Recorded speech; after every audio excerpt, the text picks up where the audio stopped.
Welcome to favourite family food. ఎంతో రుచికరమైన vegetable sambar తయారు చేసుకుందాం. ముందుగానే మనం కందిపప్పును తీసుకొని నానబెట్టి దాన్ని ఉడికించి పక్కన పెట్టుకోవాలి. తర్వాత చింతపండు రసాన్ని కూడా పక్కన పెట్టుకోవాలి. ఒక గిన్నె తీసుకొని గిన్నెలో పోపు దినుసులు జీలకర్ర, మెంతులు, ఆవాలు కలిగిన వేసుకోవాలి. తర్వాత ఎండుమిర్చి వేసుకోవాలి. కరివేపాకు కూడా వేసుకోవాలి. అవి కొంచెం చిటపట్లాడుతున్న టైంలో ఉల్లిగడ్డ, పచ్చిమిర్చి కూడా అందులో వేసుకోవాలి. ఈ సాంబార్ కోసము నేను 1/2 కేజీ పప్పు తీసుకున్నాను, కందిపప్పు తీసుకున్నాను. తర్వాత ఆలుగడ్డలు, మునగకాయలు, సోరకాయ, వంకాయ, బెండకాయలు తీసుకున్నాను. పెద్ద నిమ్మకాయ అంతా చింతపండును కూడా తీసుకొని నానబెట్టుకున్నాను. ఇప్పుడు మనము ఉల్లిగడ్డలు, పచ్చిమిర్చి ఇవన్నీ దూరగా వేగిన తర్వాత 1 స్పూను చారు పొడి, అది నేను ఇంట్లోనే తయారు చేసుకున్నాను. అది తర్వాత మీకు వీడియో పెడతా. ఆ చారు పొడి కూడా, ఆ సాంబార్ పొడి కూడా కొంచెం గోలాలి. గోలిన తర్వాత ఆయిల్లో గోలిన తర్వాత ఇప్పుడు మనము అల్లం వెల్లుల్లి వేసుకోవాలి. 1 స్పూను అల్లం వెల్లుల్లి వేసుకోవాలి. తర్వాత అది కూడా కొంచెం ఆయిల్లో గోలిన తర్వాత అల్లము వేగిన తర్వాత మనము 1 స్పూను పసుపు తీసుకొని అందులో వేయాలి. పసుపు కూడా గోలిన తర్వాత మనం ముందుగా కట్ చేసి పెట్టుకున్న వంకాయలు, మునగకాయలు, సోరకాయలు, ఆలుగడ్డ, ఈ కూరగాయలన్నీ కూడా ఇందులో వేసుకోవాలి.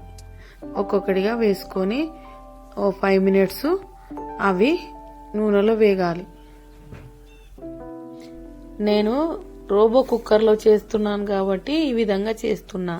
మీరు ఒకవేళ ప్రెషర్ కుక్కర్లో చేసినట్టయితే ముందుగా పప్పు ఉడికించుకొని పక్కన పెట్టుకొని మళ్ళీ వేరే పాత్రలో ఆయిల్ పోసి వెజిటేబుల్స్ అన్నీ వేసుకున్న తర్వాత ఈ పప్పును అందులో పోసుకోవాలి.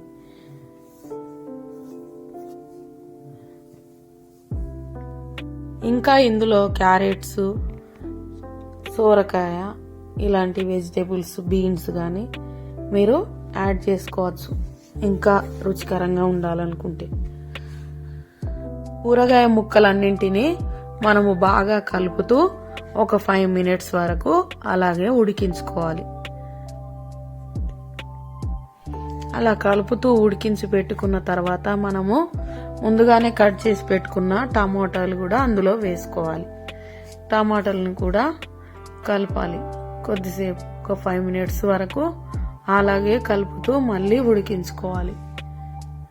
ఈ వెజిటేబుల్స్ ఉడుకుతున్న టైంలో ఇంకా బాగా ఉడకాలంటే మనం 1 స్పూను సాల్ట్ను కూడా యాడ్ చేసుకోవాలి.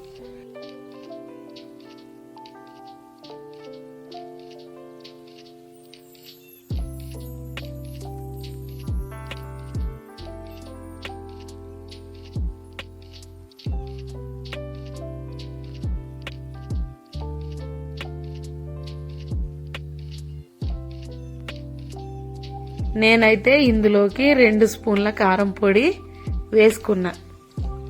ఒకవేళ మీరు ఎక్కువ తినేవారైతే ఎక్కువ స్పూన్లు వేసుకోరు, తక్కువ తినేవారైతే తక్కువ వేసుకోవాలి. వేసుకొని వెజిటేబుల్ ముక్కలకు కారం పట్టే విధంగా కలుపుకోవాలి. కలుపుకున్న తర్వాత మనము ముందుగా ఉడికించి పెట్టుకున్న కందిపప్పును, మెత్తగా ఉడికించుకున్న పప్పును అందులో పోసుకోవాలి.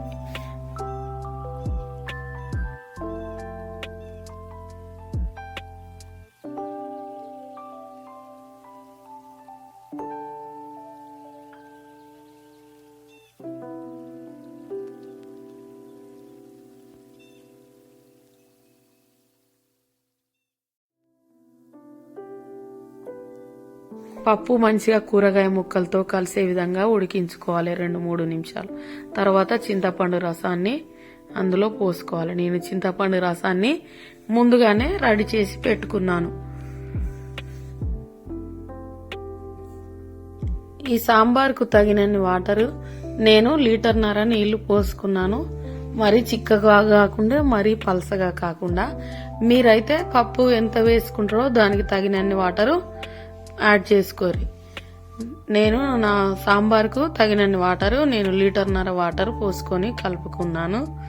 ఇప్పుడు ఇందులో తగినంత సాల్ట్ మళ్ళీ వేసుకోవాలి.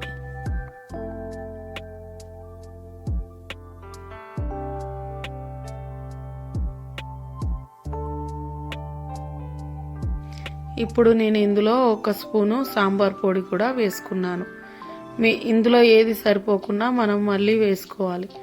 ఇప్పుడు నేను సాల్ట్ కూడా వేసుకున్నాను. సరిపడా సాల్ట్ వేసుకొని కలుపుకోవాలి. కలుపుకున్న తర్వాత చివరగా కొత్తిమీర కూడా వేసుకొని కలుపుకోవాలి. నేను రోబో కుక్కర్లో సాంబార్ చేస్తున్నాను కాబట్టి 15 మినిట్స్ పెట్టుకున్నాను. మీరైతే 25-20 మినిట్స్ పెట్టుకోవాలి. అప్పుడే సాంబార్ మంచిగా ఉడుకుతుంది. ఈ సాంబార్ ఇంకా హోటల్ స్టైల్లో తీయగా కావాలనుకుంటే ఇందులో 1 స్పూను చక్కెర కూడా యాడ్ చేసుకోవచ్చు. ఈ సాంబారు టిఫిన్స్లో కానీ రైస్లో కానీ వేసుకొని తింటే బాగుంటుంది. రుచికరమైన సాంబారు మీరు కూడా ట్రై చేయండి. వీడియో మీకు నచ్చినట్లయితే లైక్ చేయండి, షేర్ చేయండి, సబ్స్క్రైబ్ చేయండి.